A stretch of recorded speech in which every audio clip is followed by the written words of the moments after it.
My inductee for the Screwball moment this week is Bobby Valentine disguising himself in 1999.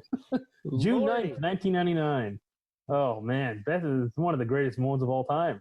Mets manager Bobby Valentine was ejected in the 12th inning of a game against the Blue Jays. He got ejected for arguing a catcher's balk, which is basically catcher's interference on Mike Piazza. Home plate umpire, your favorite, Randy Marsh, called Piazza for stepping out of the batter's Good old box. Randy Marsh.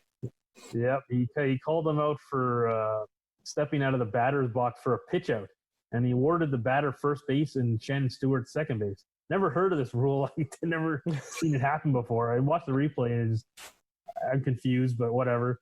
So Bobby Valentine went back to the clubhouse, but it came back down the runway to the dugout in a disguise of sunglasses and a fake mustache made of eye black. he was suspended 2 games and fined $5,000. I couldn't find him. I'd do that for $5,000. Who cares?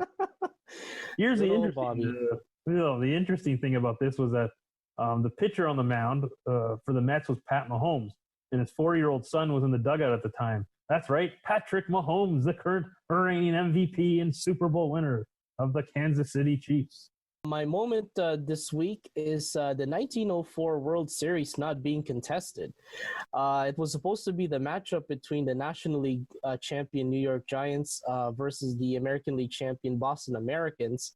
The history of the relationship between these two was still rather bitter during this time. John McGraw, the manager of the Giants, and the American League president, Ben Johnson, didn't really get along. McGraw thought that his New York Giants were already world champions because the National League was the only major league considered at the time over the American League, which was called the Junior League. The Giants owner, John T. Brush, also vowed to not play any club if each of them won the pennant. The World Series at this time was not really a compulsory event. It was not governed by any authoritative body. So the Giants did have the right to refuse to play and participate in the event.